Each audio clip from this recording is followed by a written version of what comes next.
Reading through the comments, I see many of you are creating your next chapter, selling, packing, and starting fresh somewhere new.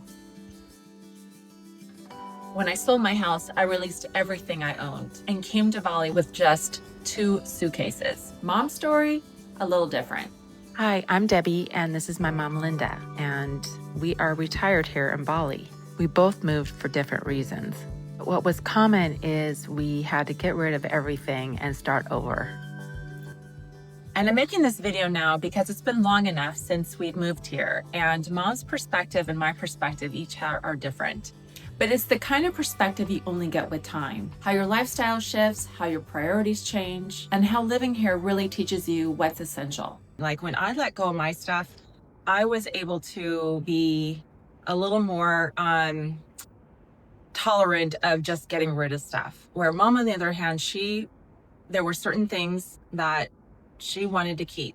When I came here, I had brought 2 suitcases. I had a suitcase filled with clothes, like yoga pants, t-shirts, things like that. And the other suitcase was filled with Trader Joe's stuff. And Trader Joe's is like a small market, and they specialize in like specialty goods, but everything is quality. And I was like, oh, I'm not going to be able to get that there. So I just brought a bunch of stuff, or I'm going to miss this particular peanut butter. Or almond butter in their case. And now after living here, it turns out I'm not missing out on anything. I can get almost all that food from Trader Joe's that I want right here. The food part was easy, but everything else wasn't.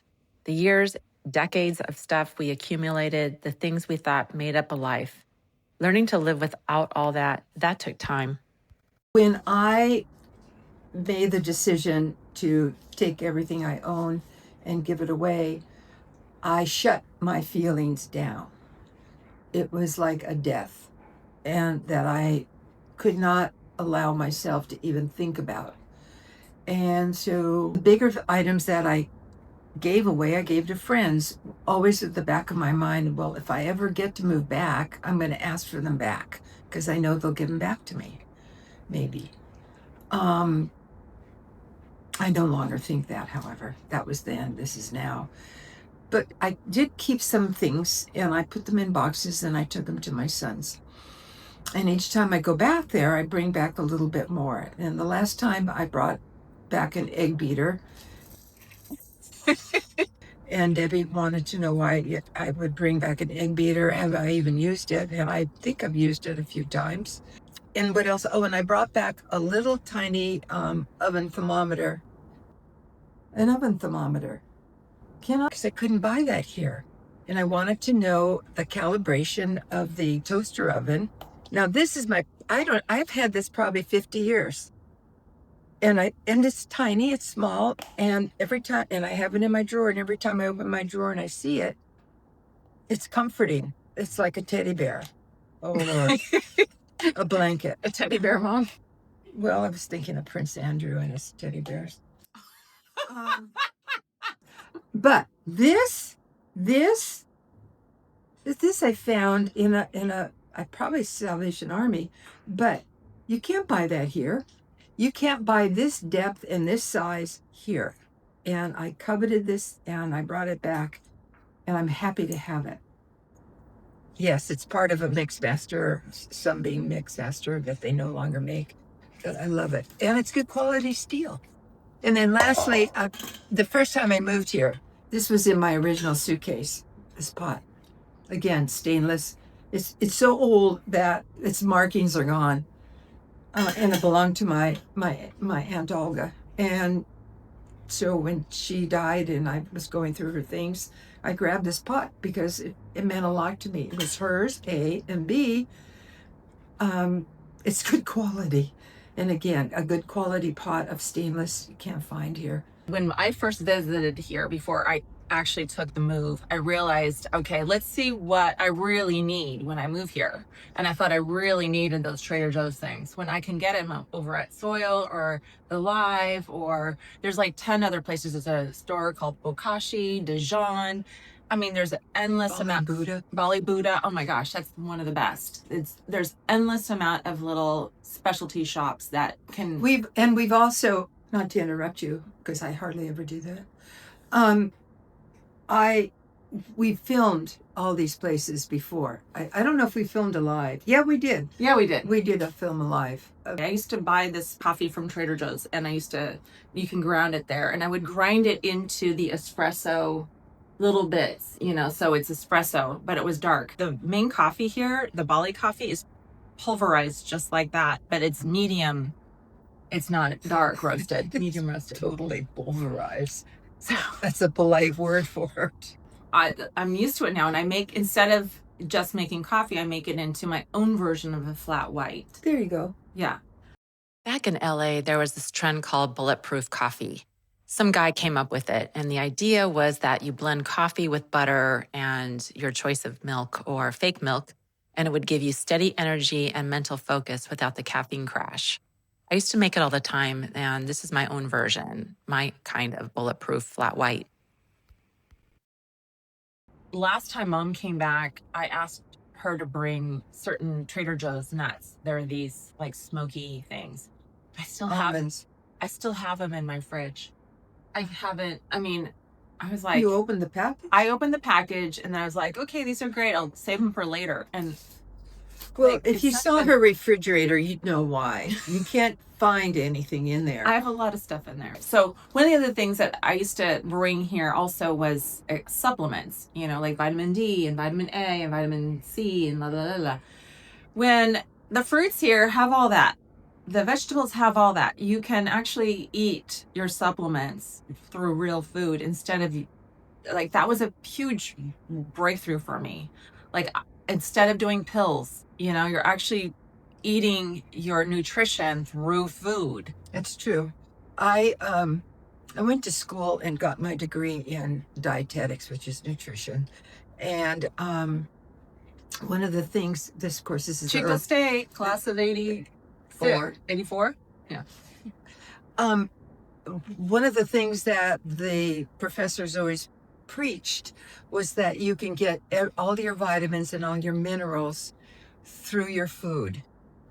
And I came away thinking that until I realized that was baloney, because, the food you get in America, it's in order to get it from farm to shelves. Yeah.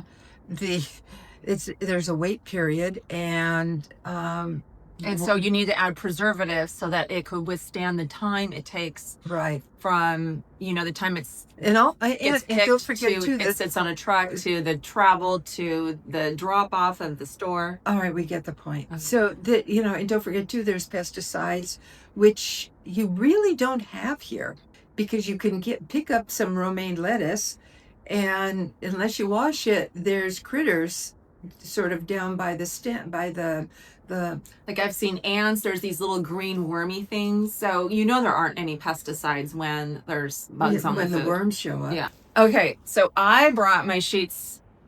I brought Turkish towels, because the regular towels for me do not dry the same. Like, it takes forever to dry. So, and then when they're not dry because of the humidity, it continues to stay wet. So I use Turkish towels because they dry pretty fast. And then I love my sheets because they're high quality Turkish cotton. And you can't get high quality Turkish cotton here. However, you can get high quality Indian. Yeah. It's still rough for me. The Bangladesh. The rough feeling on my skin. So I need a certain softness when I sleep. Well, a lot of people need the softness when they sleep, and yes, that's true. And I brought towels, and I brought sheets, and silverware. I brought silverware. I brought my silverware because I liked my silverware. And then the yoga clothes, I don't even wear those because it's too hot here to wear them. They're in a basket in my closet. I see. So I got rid of a lot of stuff. Who'd you give it to? I gave it to... Sorry, to take to the village? No, I gave it to the Let's Help Bali people. Oh, this last go around. Yeah, oh, I went through my closet. I have flip-flops, and I wear these flip-flops because what happens is you wear flip-flops every day, and then I started getting... Hold on. I started getting plantar fasciitis. So you have to force yourself to put on tennis shoes. Otherwise, just your feet go flat. Now I stopped using the Havianas, and I started with these Croc flip-flops, and I'm not a Croc person, but the Croc flip-flops have a little more arch. Thank you. I have 2 pairs of those, and I have my tennis shoes. And I mean, I can't wear Birkenstocks. I tried. They cut into my feet. When you move here, You need sunscreen, you need moisturizer. which both of those you can get here, but the sunscreen's a lot. No, that's very expensive. It's very expensive. Bring your own sunscreen. Yeah. Packing light, you will wear the same thing. You won't need, let's say I'm doing a yoga weekend, maybe 2 pairs of yoga pants, but no more. Like, keep it minimal. You don't need a lot of stuff. You'll wear the same clothes. And then laundry's super cheap. Like, you can get your laundry done here for pennies. Yeah, literally. Literally. So, and they'll do it the same day. The things that I thought that I would miss, it's now forgotten. The things that I kept, like, for example, that little blue strainer I showed you. It's not about the little strainer and what it can do for me, because it doesn't do anything for me at all, other than when I see it, I feel happy. And it's a familiar. It's familiar, but it feels good because it reminds me of an earlier time in my life when I felt happy when I bought it, and I felt happy when I used it.